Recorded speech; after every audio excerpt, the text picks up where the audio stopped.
Nosso tema, pensamento e vida,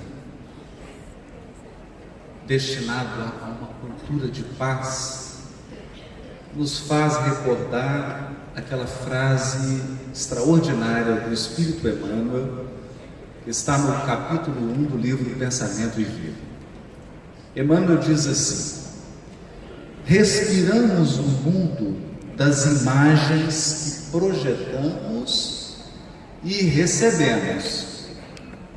Por elas, por essas imagens, estacionamos sob a fascinação dos elementos que provisoriamente nos escravizam e, através delas, dessas imagens, incorporamos o influxo renovador dos poderes que nos induzem à purificação e ao progresso. O reflexo mental mora no alicerce da vida. Refletem-se as criaturas reciprocamente na criação que reflete os objetivos do Criador. Essa grande revolução do pensamento religioso humano, inaugurada pela terceira revelação, pelo Consolador prometido, que nos convida a abrir mão daquela imagem de um Deus antropomórfico sentado em um trono, a imagem de um rei medieval, e nos convida a ver o Criador com a mente suprema, que governa, que plasma e que sustenta a criação infinita. Lembrando que na terminologia do benfeitor Emmanuel, pensamento não significa apenas cognição, intelecto. Pensamento é uma amálgama, ele reúne todas as potências do sentimento, com todas as suas características e todas as potências do intelecto. Pensamento divino, então, é a inteligência suprema e o amor infinito que sustentam a criação. E é através do pensamento que nos relacionamos com Deus, e é através do pensamento que as criaturas se refletem, se relacionam, recebem esses influxos dos poderes superiores que a conclamam a evolução espiritual, mas é também através do pensamento que nós estacionamos naquelas experiências reencarnatórias e do passado que fixaram em nós alguns elementos do intelecto e da emoção. Eu me recordo aqui de uma conversa tida com meu filho, porque as crianças são de uma espontaneidade, e aconteceu um incidente lá em casa e eu fui conversar com ele. E então eu explicava para ele e para mim também, porque educando a gente se educa, que a imagem que nós projetamos, a disposição que você tem para a vida, a maneira como você interpreta pessoas e acontecimentos, isso tem um profundo impacto no seu destino. O pensamento gera a vida que procuramos. Então ele me disse assim: pai, então é muito simples, basta a gente mudar o pensamento. Não é que ele não tenha razão, é tão bom ser criança, porque a gente consegue enxergar o cerne das coisas, a essência das coisas, e ele foi exatamente no ponto. Então, nós poderíamos resumir toda a fala que o Adeilson me deu aqui de 1 hora e 10 minutos nessa frase. Então basta que você mude o seu pensamento e a sua vida será renovada. Acabou a frase. Vamos chamar o Silvério para cantar mais. Acontece que, como dizia Leonardo da Vinci, a simplicidade é o mais alto grau da sofisticação. Só consegue ser simples quem já equilibrou todos os elementos, quem já conseguiu aquela síntese preciosa, fruto da experiência, do trabalho árduo, das lágrimas, das alegrias, da dedicação, da entrega. A simplicidade é o coroamento de tudo, de uma carreira profissional, de um relacionamento, de uma palestra, de qualquer coisa que façamos. Recentemente eu vi um programa, um grande músico dando uma entrevista, e ele contou uma história saborosa. Diz que um músico antigo tocava em um bar. Enquanto a cantora entoava aquelas notas lindas, ele lá na sua guitarra dava 1, 2, 3 notas, colocava um acorde no ponto. Mas certo dia ele adoeceu e não podia tocar. Ele foi, sentou no canto e levou um jovem. E o jovem chegou todo entusiasmado. A cada segundo o jovem dava 10 notas na guitarra. E aquele tanto de acorde, aquele tanto de nota, e o público foi ficando alvoroçado, foi ficando animado com aquela empolgação do jovem. Quando acabou o show, o dono do bar foi lá para o músico mais velho e falou assim: mas olha, você está me enganando. Há muitos anos eu te pago aqui, você vem, dá uma notinha, coloca um acorde. Veio o jovem aqui, dá esse tanto de acorde, esse tanto de nota. Você tá me enganando. Ele falou assim: não estou te enganando. É que as notas que ele está procurando eu já encontrei.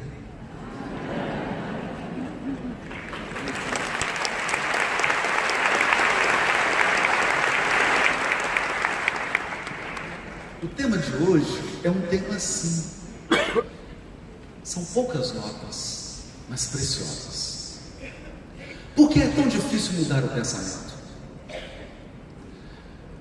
Porque existe em nós uma parte que é consciente e uma parte que é inconsciente.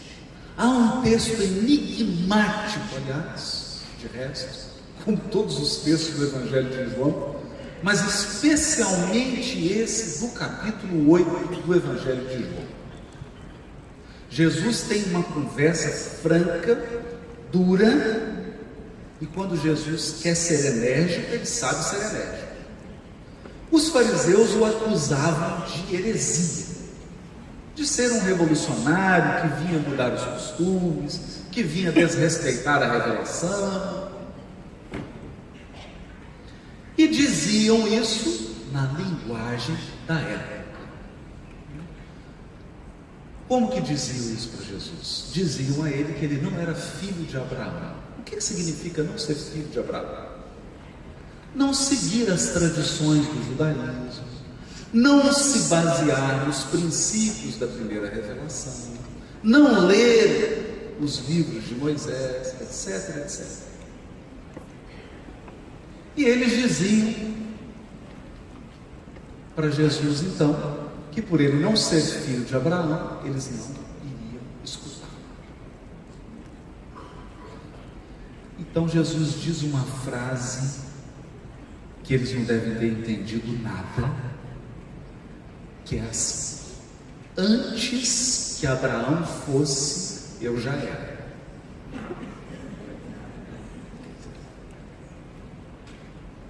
Levou a conversa para um nível profundamente espiritual. Mas não se trata apenas de dizer: eu sou um espírito mais evoluído que Abraão. Não é só isso. Não é apenas dizer: Antes que Abraão se tornasse o primeiro espírito a encarnar e trazer uma ideia de monoteísmo, eu já era o governador espiritual do orbe. É mais do que isso. É mais do que isso. É mais profundo. O certo é que os fariseus não entenderam nada. E responderam assim: o quê? Você que não tem nem 50 anos de idade, né? Deram uma estimativa alta, é antes do que Abraão. Quer dizer, fizeram uma interpretação literal.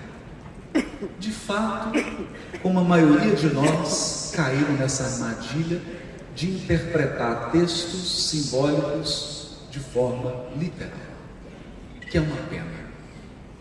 Pessoas, às vezes, com alta inteligência, pegam textos e interpretam literalmente e fazem estrago. Fizeram isso e disseram para Jesus assim: nós temos por pai a Abraão. E é interessante Jesus, porque assim, Jesus aperta mesmo. Como ele percebeu que os fariseus não tinham entendido nada, ele falou assim: agora que eles não vão entender mesmo. E disse para os fariseus: não, vós tendes por pai ao diabo, e vos esforçais por fazer a vontade dele, o diabo. Ele foi homicida desde o princípio. Eu acho que mais ou menos como está acontecendo agora, o fariseu não deve ter olhado para o outro e falado assim: o que ele está falando? Tu imagina alguém virando assim: você entendeu alguma coisa? Não entendi nada. Mas vamos parar de discutir com ele, porque esse homem é louco mesmo. Ninguém entende o que ele fala, nós estamos perdendo nosso tempo. Não entenderam nada. Nada. Mas aqui Jesus abordou um tema que nós consideramos extremamente relevante para nós hoje. Abraão já foi, hoje nós já entendemos esse símbolo do diabo, né? Já conseguimos entender isso melhor. Mas o que de relevante tem nisso? A fala de Jesus se refere a uma personagem da literatura bíblica chamada Caim, o primeiro homicida. Na história da literatura bíblica, se você pegar lá o texto, eu não estou falando da história humana, pelo amor de Deus, eu estou falando da literatura bíblica. A primeira personagem que se entrega ao homicídio, o homicídio do próprio irmão, é Caim. Essa história começa aí com a serpente, que é chamada de diabo, que é o adversário. Diabolos, em grego é adversário. Então, se você mora em Belo Horizonte e torce para o Atlético, o diabo é o Cruzeiro. Se você torce para o Cruzeiro, o diabo é o Atlético. Eu, como torço para o América, é um time que está na segunda divisão há muitos anos, um time que não me dá problema, não me dá trabalho. Eu estou sem diabo há muito tempo. Então você faça a adaptação aí para o seu estado, para a sua cidade. O diabo é o adversário. Em hebraico, palavra grega, diabolos, né? Balal, que é do verbo lançar, né? O diabolos, você lança para um lado, ele lança para o outro. Essa é a etimologia. O que lança ao contrário. Você vai numa direção, ele fala assim: para que lado que você está indo? Para frente. Então eu vou para trás. Se você fala assim: eu vou para trás, aí ele fala: eu vou para frente. Por isso que ele é o adversário. Em hebraico, Satanás. Gente, não é para ficar com medo, não. Por isso que eu disse para o Silvério cantar, para deixar todo mundo animado, né? Que é também o adversário. Só que em hebraico tem uma característica mais interessante. Satanás também é o acusador, o promotor de justiça. É mais ou menos assim, a força-tarefa da Lava Jato. Acusa, é o acusador. O acusador. Aquele que aponta todas as nossas ilicitudes. Olha que interessante. Bom, o que Jesus queria dizer com vós tendes por pai ao diabo e vos esforçais para fazer a sua vontade? E o que isso tem a ver com a fala do meu filho? Por que se nós fôssemos seguir aqui o pensamento de uma criança, muda seu pensamento e muda a sua vida. Mas por que você não consegue mudar o seu pensamento agora? Pensamento eu digo no sentido de Emmanuel, que inclui sentimento e intelecto, é o conjunto. Por que você não consegue mudar agora? Por quê? Porque há uma etiologia, uma filogenia psíquica. É isso mesmo.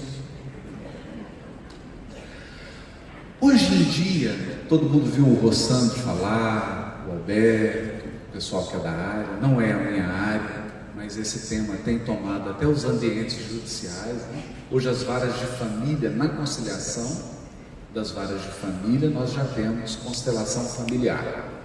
O que as terapias sistêmicas, principalmente a constelação familiar, tem nos despertado a atenção? Tem nos despertado a atenção para o seguinte ponto: você comete profundos erros repetindo a história da sua família. Por que você repete esses erros? Segundo Bert Hellinger, eu não sou da área da psicologia, não é um tema que eu domino. Estou aqui citando que os amigos me ensinaram. Você repete por um dever de fidelidade amorosa. Por amor. É óbvio que um amor adoecido. Você repete a história. Então, se nós fizermos aqui um inventário da história da sua mãe, da história do seu pai, da história dos seus avós paternos, dos seus avós maternos, dos seus bisavós paternos, dos seus bisavós maternos, da história ali dos seus tios, tias, nesse conjunto dá para tirar a sua história.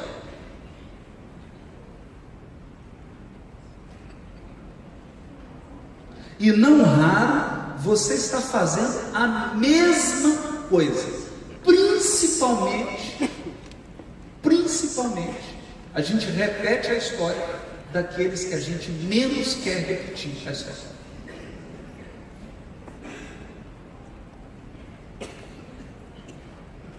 Então esse é um ponto forte. Agora vamos acrescentar um pouquinho mais de nitroglicerina na constelação familiar. Um pouquinho mais. Vamos complicar isso um pouquinho mais. Vocês estão olhando aqui agora para o Haroldo, estão olhando ali para o Décio, para o Sérgio, para o Adelis, e vocês estão vendo a atual encarnação de cada um de nós. A atual. Acontece que dentro de você vive na sua memória imediata, vamos imaginar 20, 30 reencarnações. Só para a gente simplificar. Tá bom assim, Décio? Vamos pegar só as últimas 30. Não voltar muito não. Né? Então, você tem o Décio hoje. Hoje ele é médico. E o Décio na França no século XIX? Vocês conheceram?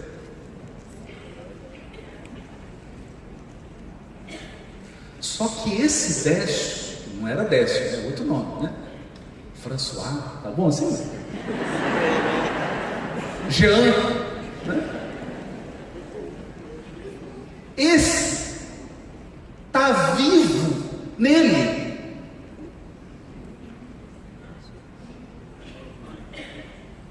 Essa encarnação está viva em mim, em você. Viva.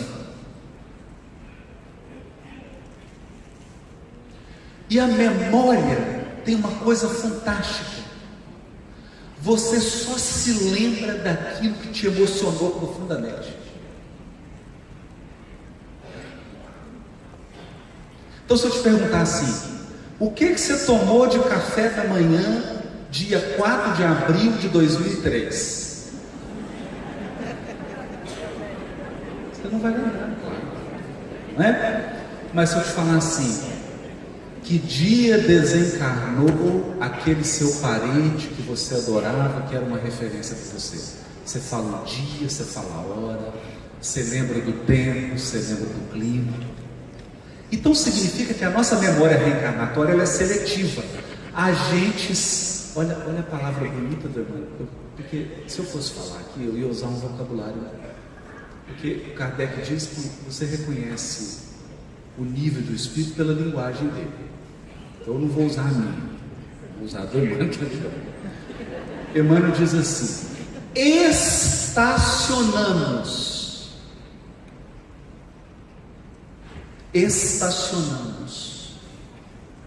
em algumas imagens. Estacionamos. Então seria interessante, e no mundo espiritual esse estudo é feito. Olha que interessante.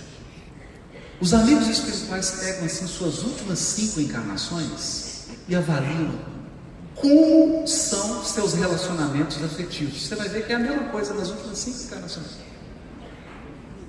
Não há as mesmas pessoas, e os mesmos erros.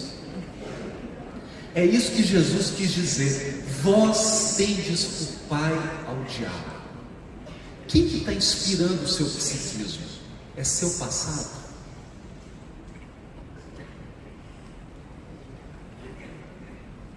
Ou é a proposta futura? São duas forças. Tem uma que está puxando você para trás, para repetir padrões. E tem outras forças que estão alavancando o seu psiquismo para frente. Qual delas você segue? Esse é o ponto. Esse é o ponto vital da nossa reflexão. A que tipo de influências você está cedendo? Eu não estou falando de influência da mídia, influência do obsessor, não. Influência dentro de você. Por quê? Porque existe uma multidão dentro de você. Aí aquele sujeito, ou aquela moça, lá da Idade Média, está aí dentro de você, reivindicando comportamentos e fidelidades.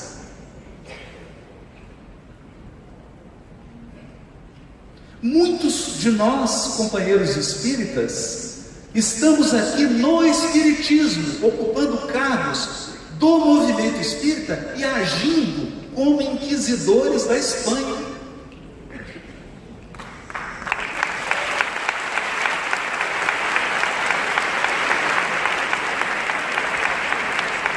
Por quê?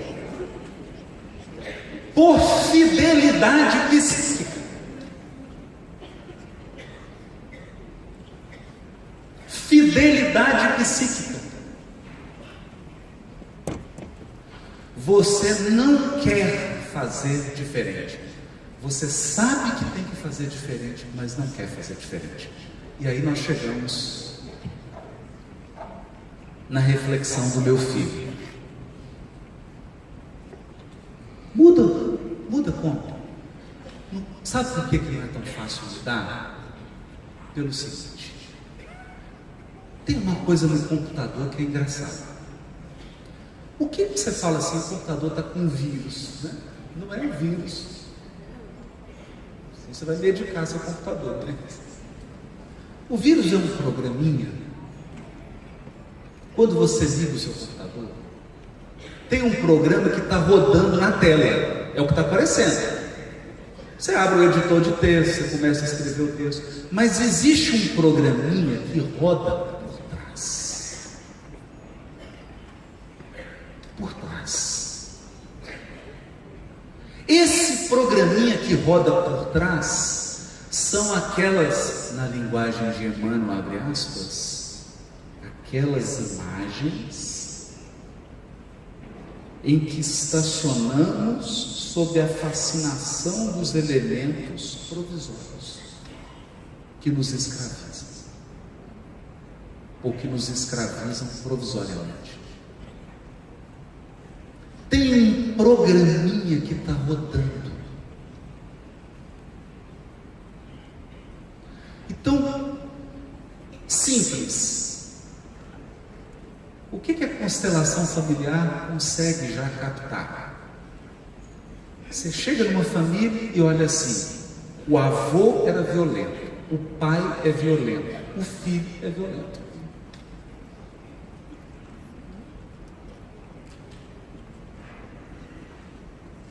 O padrão.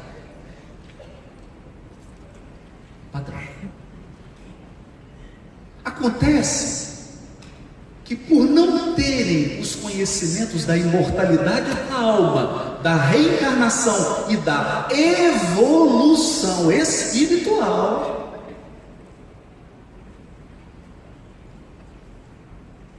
essas terapias ou esses sistemas não conseguem aprofundar mais. Se nós buscarmos o auxílio dessas terapias e trouxermos o aporte do Consolador prometido, nós vamos enxergar mais profundamente ainda. Então, naquele avô, naquele pai, naquele filho, você vai ver espíritos que estão vindo juntos. Você não sabe quem ensinou quem a ser violento. Entende? Então você pega um menininho aqui, em Recife, uma criança de 8 anos de idade que já apresenta alto grau de violência com as mulheres, porque o pai dele é violento com as mulheres. Tem histórico até de agressão. Já deu até BO. Você vai pegar o avô? Também. E aí você pega esses 3 espíritos, vai ver que lá nas cruzadas, estavam os 3 lá nas cruzadas, estuprando mulheres, violentando mulheres, juntos.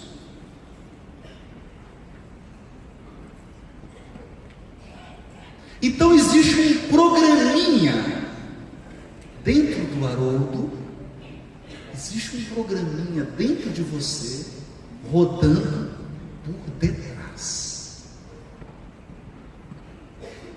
Esse programinha que está rodando por detrás é o diabo, é o Satanás, o capeta.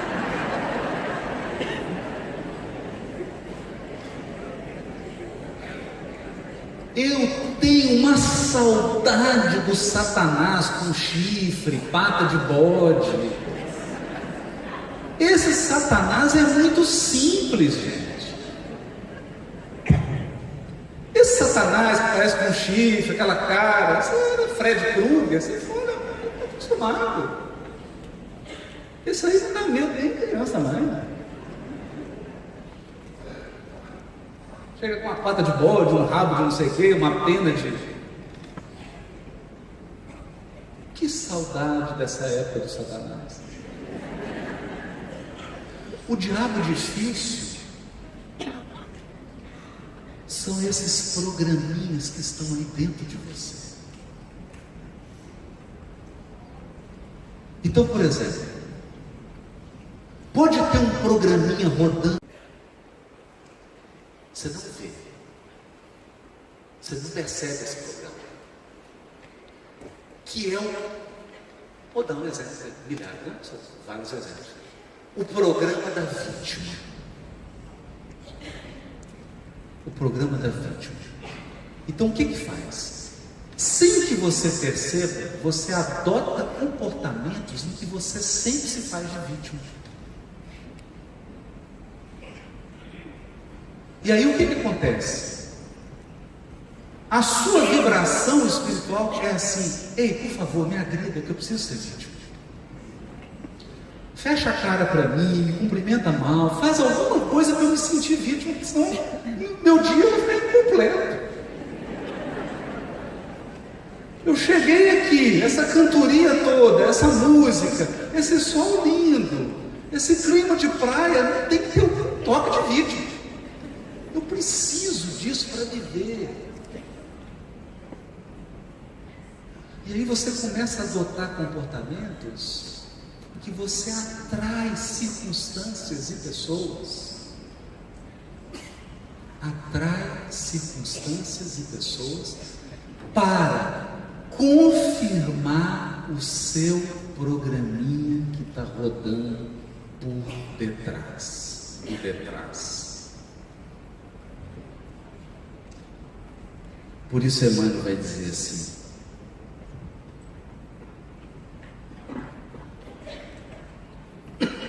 em todos os domínios do universo,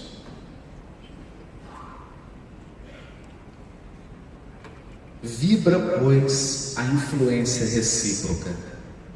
Tudo se desloca e se renova sob os princípios de interdependência e repercussão. Interdependência e repercussão. Olha só. Ou seja, o que você faz repercute.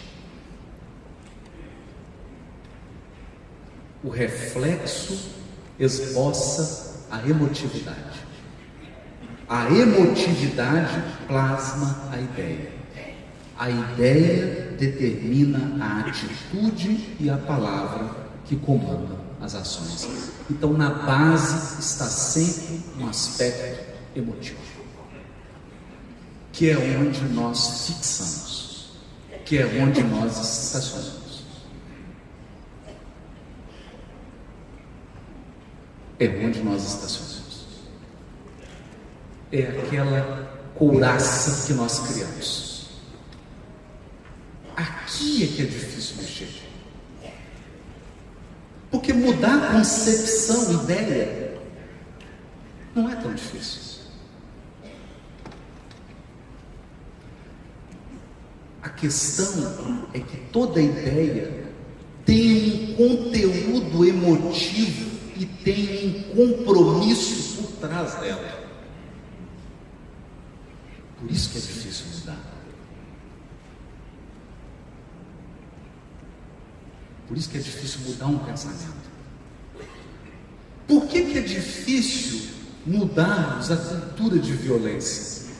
Porque está entranhado no nosso psiquismo, entranhado desde Caim, usando aí a simbologia bíblica. Ele foi homicida desde o princípio. O que está entranhado no meu, no seu, no nosso psiquismo? Que violência é poder.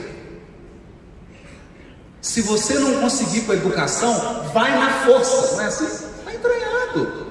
Então você chega no aeroporto e fala assim: moça, eu preciso fazer. Não pode despachar. Não, você não está entendendo, eu estou precisando. Não pode. Eu estou falando para você, eu estou atrasado, eu preciso colocar isso aqui. Aí você vira e fala assim: eu vou na violência que ele resolve.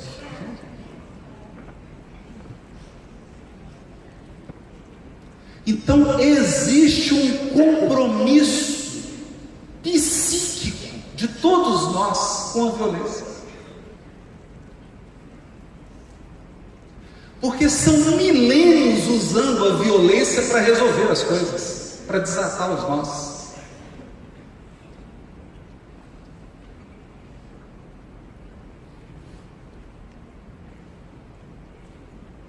E como é que faz? Então a gente vem aqui e fala sobre cultura de paz e tudo. Mas você chegar ali na rua, o programinha que está rodando aí há 5.000 anos dentro de você, sabe? Ele funciona da seguinte maneira: se a pessoa não te ouvir com educação, grita. Se não te ouvir com um grito, enfia a mão. Se não te derem atenção, faz um barraco e um escândalo. Porque a violência resolve todos os problemas.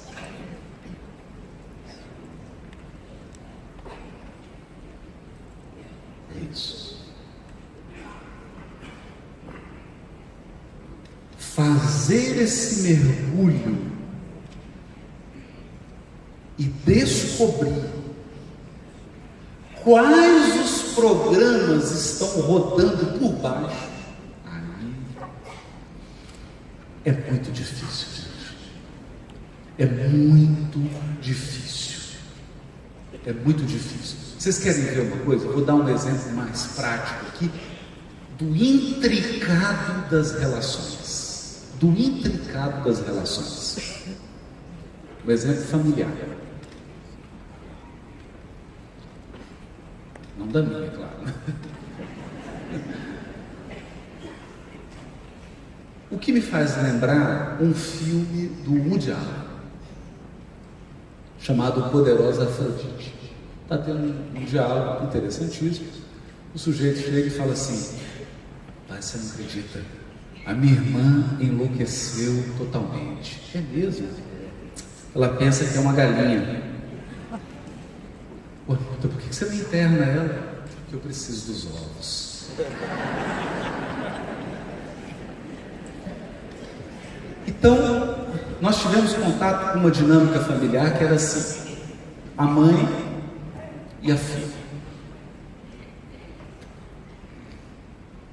A filha teve 2 crianças, sai quase todo dia e deixa as crianças para a mãe cuidar. A mãe cuida e reclama, e elas estão sempre em briga. Aí você vai examinar, o que acontece? Elas se unem por esse vínculo. A mãe só consegue se sentir mãe e importante se ela estiver cobrindo esse dever que é da filha, não é dela. Vai entender Deus por quê? Vai entender Deus as questões de culpa que existem nesse psiquismo que a faça comportar dessa maneira. E a filha só conhece o amor de mãe, ela só conhece um tipo de amor de mãe, o amor de mãe que a isenta do cumprimento do próprio dever.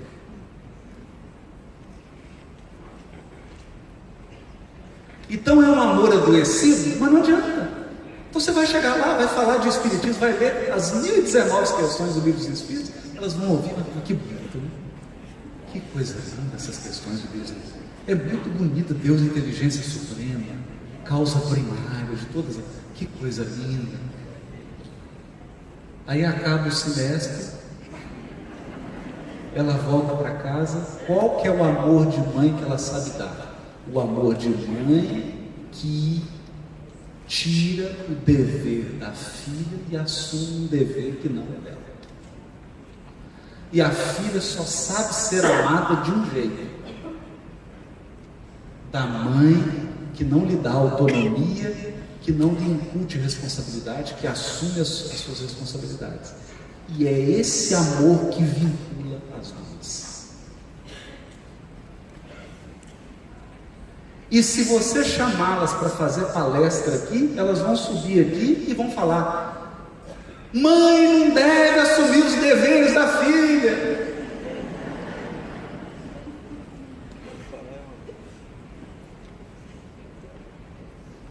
assim mesmo. Esse é o processo. Mas por trás está rodando. Então é esse o aspecto difícil. Por isso, Emmanuel, na sua sutileza, quando ele vai falar aqui da mente, que é o espelho da vida em toda parte, emitindo e refletindo, ele diz assim: nos seres primitivos, a mente aparece sobre a ganga do instinto. Então é como se fosse aquele diamantezinho lá em toneladas de cascalho. Nas almas humanas, como é que a mente surge nas almas humanas? Surge no sentido de despertar, de se desenvolver entre as ilusões que salteiam a inteligência. Saltear de assaltar, sequestrar. Nosso processo de aprendizado evolutivo tem sido o processo do assalto. As ilusões assaltam a nossa inteligência. A mordaça. Então vem uma ilusão e ela tampona sua boca, amarra suas mãos, amarra seus pés, e a sua inteligência não pode funcionar. Por que ela não pode funcionar? Porque a ilusão sabe que Deus se manifesta pela luz da razão, da consciência, da inteligência. Deus é o pensamento divino. Ele nos deu a inteligência para quê? Para aprender a discernir, escolher, administrar, gerir nosso patrimônio evolutivo. E você sabe, quando você erra, é porque a ilusão assaltou, amordaçou a inteligência. Aí o que acontece? Acontece a desilusão. O que é o duro da desilusão? É que você sabia.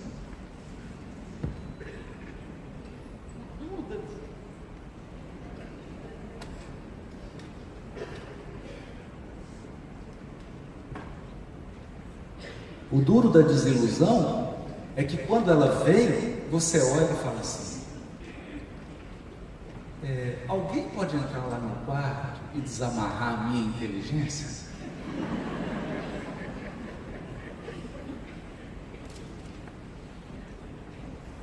Aí vem sua inteligência toda raquítica, porque você não deu água, não deu alimento para ela, ela fala assim: eu te disse.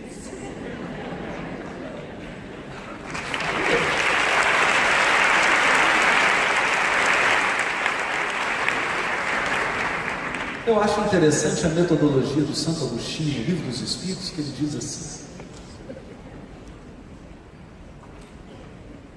o segredo está no autoconhecimento. Mas como?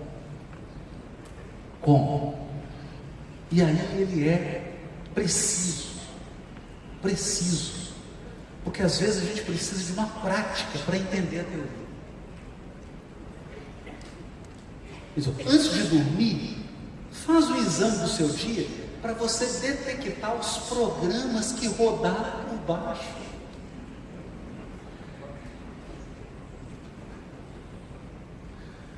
Os jesuítas tinham uma técnica. Gente, não façam isso na família, que precisa de um preparo, muito perigoso. Principalmente família mais emotiva, às vezes não está preparada para isso. Eles tinham uma prática que era o seguinte: todo final de ano, 5 amigos, no caso dos jesuítas lá no mosteiro, né? Escreviam 10 virtudes e 10 defeitos seus. Então, você escrevia para 5 pessoas e as pessoas escreviam para você. Então, cada um recebia 5 cartas não identificadas, com uma lista de 10 virtudes e 10 defeitos. E aí o que acontece? Quando você recebe as listas, você começa a comparar. Não, esse defeito aqui não. ele está aparecendo nas 5 listas, mas eu não caí. Não pode. Teve uma interpretação equivocada. Estão interpretando equivocadamente o meu comportamento. E o curioso é que tem qualidade, fala assim, puxa vida, mas isso é qualidade? Então tem coisas que as pessoas apreciam em você e você mesmo não valoriza.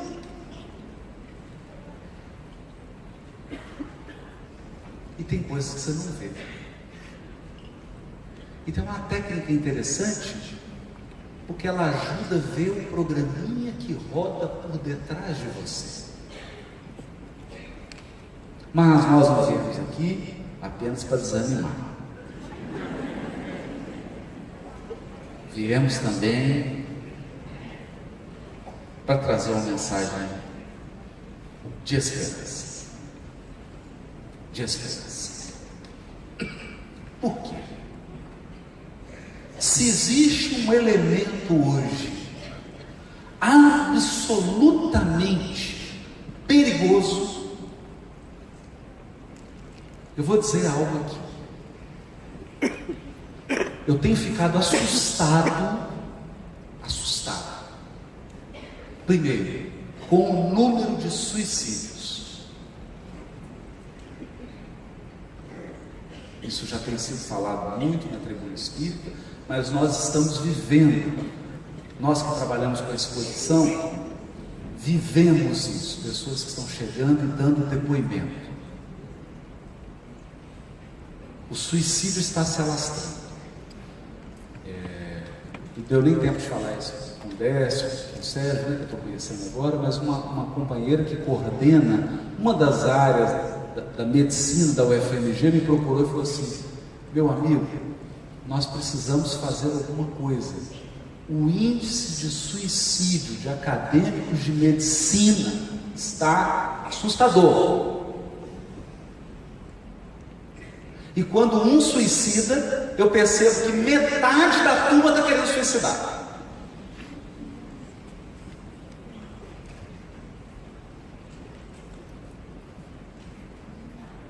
Outro índice preocupante: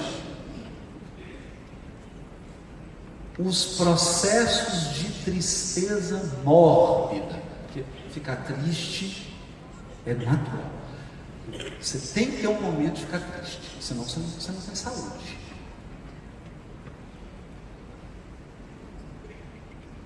Mas a tristeza mórbida, então, como nós estamos na mais profunda transição planetária, e o que a transição planetária significa? A nosso ver, esgotamento de paradigma. E você não esgota o paradigma se você não descer até o fundo do poço.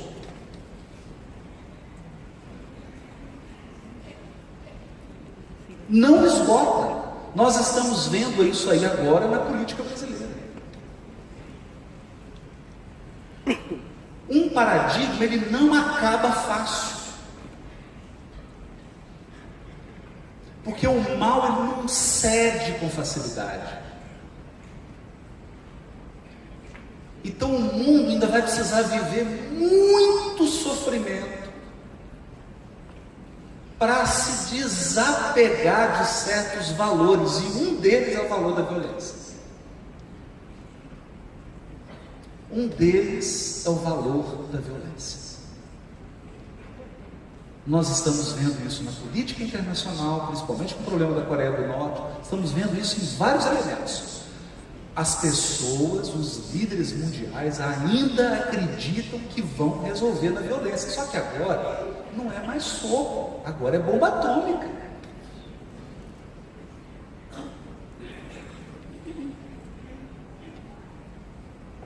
Então, nesse período de transição planetária, algo está nos preocupando. E aqui eu falo agora como um irmão, e é gostoso porque eu estou falando para mim, estou até me vendo aqui, né? Eu gostei dessa coisa? Porque você fala para você. Pensei, eu vou escutar, né? Agora eu vou escutar, finalmente eu vou escutar o que eu estou dizendo. Né? Então eu estou falando para mim e falando para os amigos. Olha, nesse processo agora da transição planetária, a coisa pior que pode te acontecer é você ser infectado por algo extremamente perigoso. E não é bactéria. Eu estou aqui falando para vocês, estou com sinusite, laringite, infecção nos brônquios. Isso não é quase nada. Eu estou falando de uma bactéria destruidora dos seus recursos psíquicos. Ela se chama desânimo. Desânimo. Desânimo.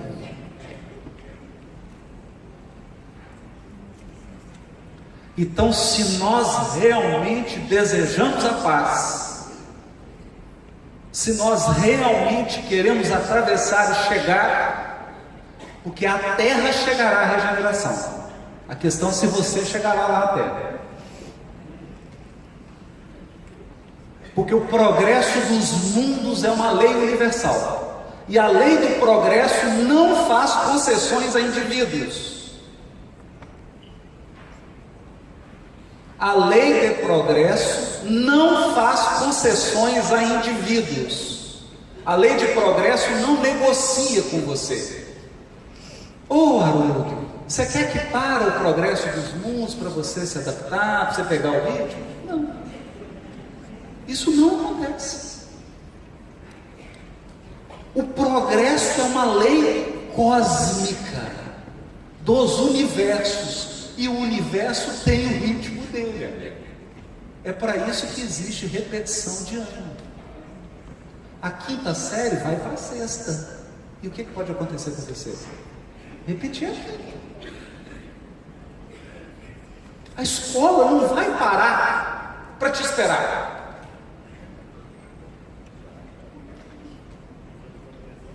Então, o maior cuidado que nós podemos ter com o pensamento e com a nossa vida é nesse ponto aqui, que é a mensagem que eu gostaria que ficasse para todos nós. É uma mensagem de Emmanuel, está no capítulo 61 do livro Fonte Viva. Ele comenta o versículo 1 do capítulo 18 do Evangelho de Lucas, em que Jesus diz: orar, orar sempre, e nunca desfalecer, nunca desanimar. Orar sempre e nunca desfalecer.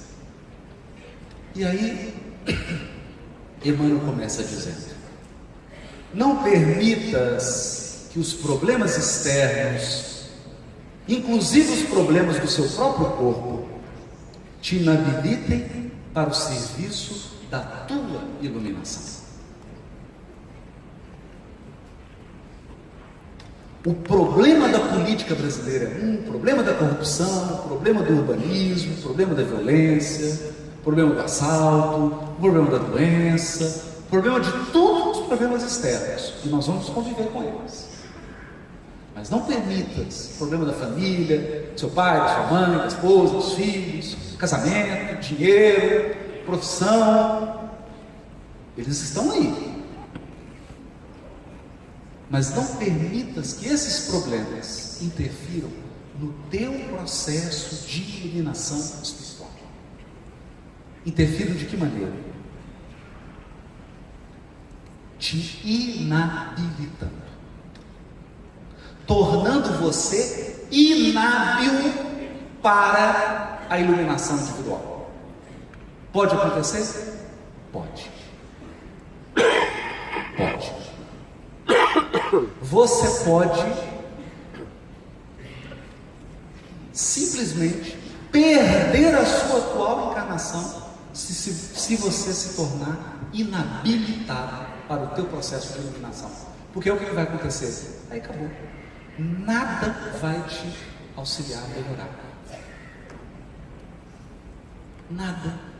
E você vai enrijecer e não vai fazer nenhum avanço.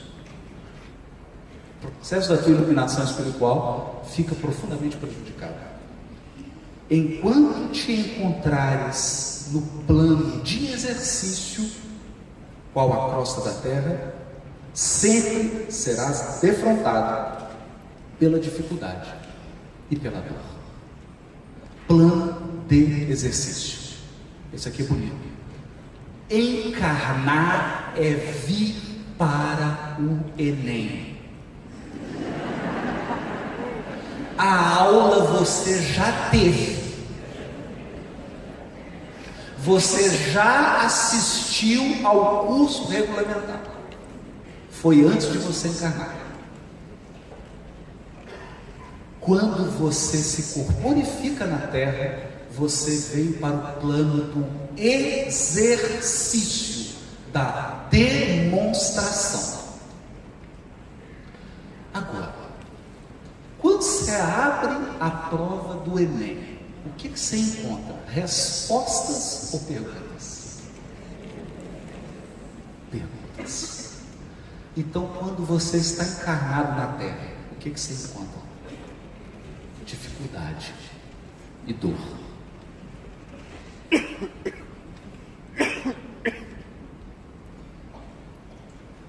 Por quê? A lição dada é caminho para novas lições. Atrás do enigma resolvido, outros enigmas aparecem. Outra não pode ser a função da escola, senão ensinar, exercitar e aperfeiçoar. Não pode. A escola não pode ter outra função a não ser ensinar, exercitar e aperfeiçoar. Você já sabe. Exercita. Você faz bem, faça melhor.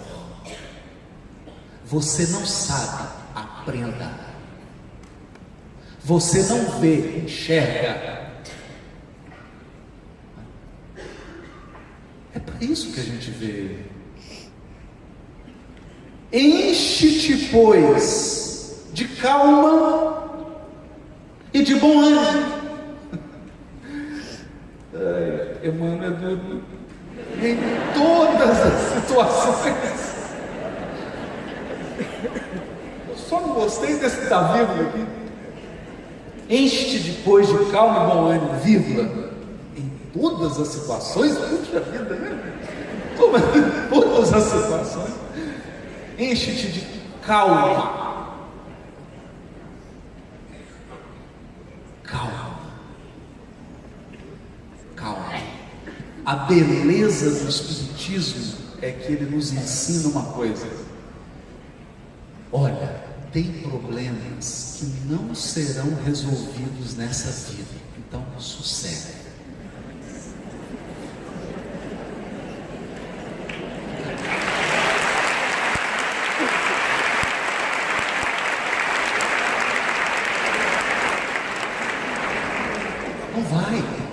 Não vai resolver. Nem em você e nem no outro.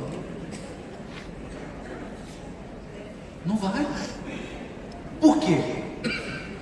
Porque demanda tempo. E bom ânimo. Bom ânimo por quê? Bom ânimo por quê? Porque senão você desfalece, desmaia, cai, para.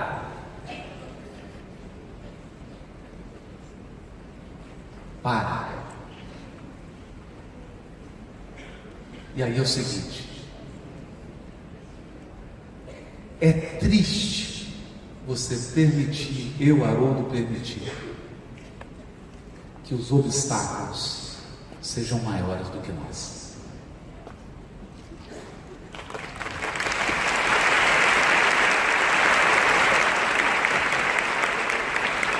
Agora, olha a sinceridade do Emmanuel. Sim. Meu Deus. Foste colocado entre obstáculos mil de natureza estranha. Quer dizer, Emmanuel não está adorando a pílula, não. Ele está dizendo assim: meu amigo, você foi colocado no meio de 1000 obstáculos esquisitos, viu? Tem uns obstáculos da nossa vida que você olha e fala assim: mas gente, que coisa estranha, que coisa esquisita, meu Deus, que coisa louca isso. Obstáculos de natureza estranha. Para quê? Para quê? Para quê? Agora vamos raciocinar aqui, antes do Emmanuel dar a resposta. Você queria só obstáculos que você compreende?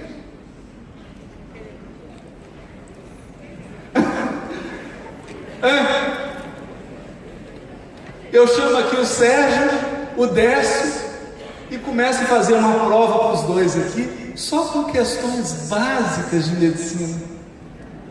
Os dois vão olhar para mim rindo, falando: tolinho.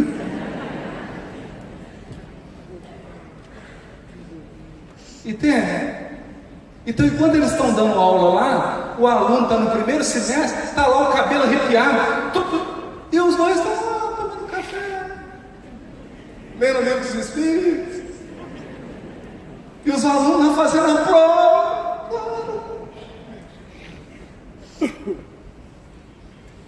Você queria só o obstáculo que você compreende? Então, o bonito dessa fala do Emmanuel é que é o seguinte: você não vai compreender.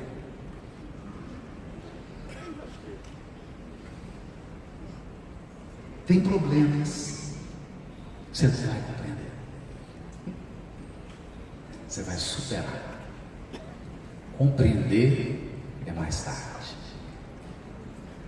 Porque para compreender,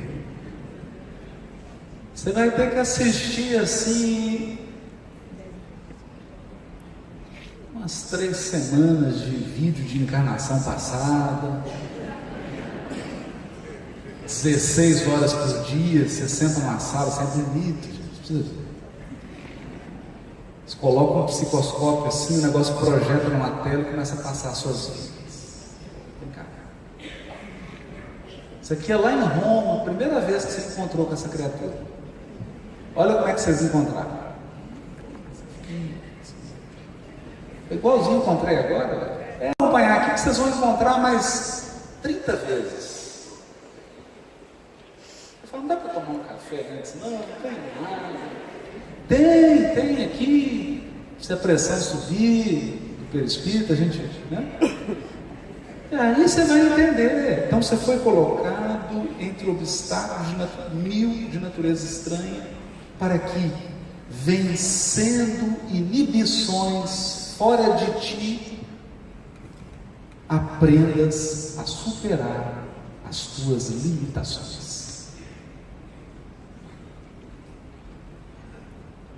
Toda inibição fora reflete uma limitação interior.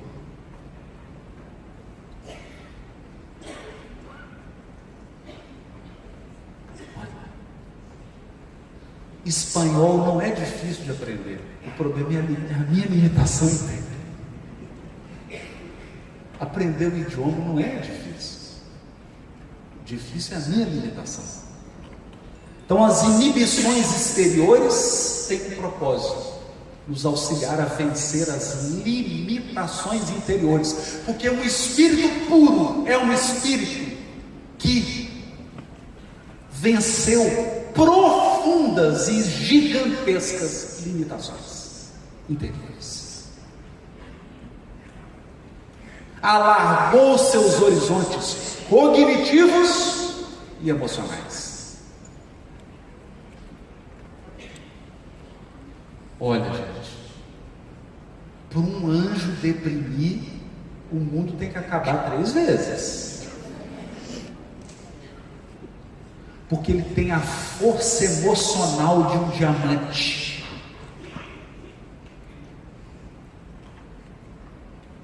a força emocional de um diamante. E não precisa nem ir muito longe, não. Eu me lembro do fundador, a primeira casa espírita que eu frequentei, Loreto Flores, um grande espírita, amigo do Chico, lá em Belo Horizonte. Campanha do quilo, Loreto Flores, um saco nas costas, bateu numa casa, a dona abriu a casa, olhou que era espírita, cuspiu no rosto dele. Loreto tirou o lencinho, tirou o óculos, enxugou o óculos e disse para a senhora assim: isso é para mim e para os pobrezinhos, a senhora tem alguma coisa?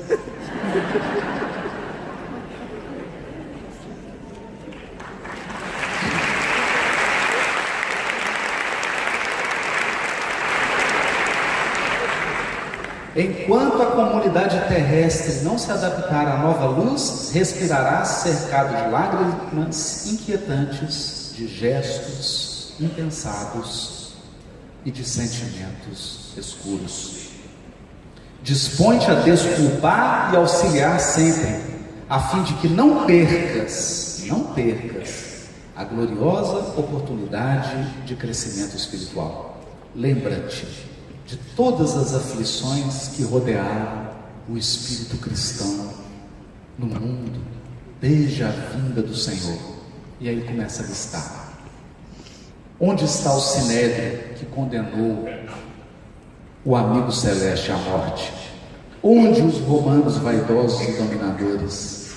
Onde os verdugos da Boa Nova Nascente? Onde os guerreiros que fizeram correr por causa do Evangelho rios escuros de sangue e suor? Onde? Cadê esses guerreiros? Vai fazendo palestra aí, né?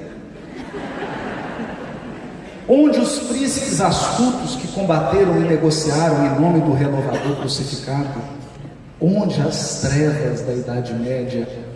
Onde os políticos e inquisidores de todos os matizes que feriram em nome do excelso benfeitor, arrojados pelo tempo aos despenhadouros de cinza, fortaleceram e consolidaram o pedestal de luz em que a figura do Cristo resplandece, cada vez mais gloriosa no governo dos séculos. Centraliza-te no esforço de ajudar no bem comum, seguindo com a tua cruz ao encontro da ressurreição divina.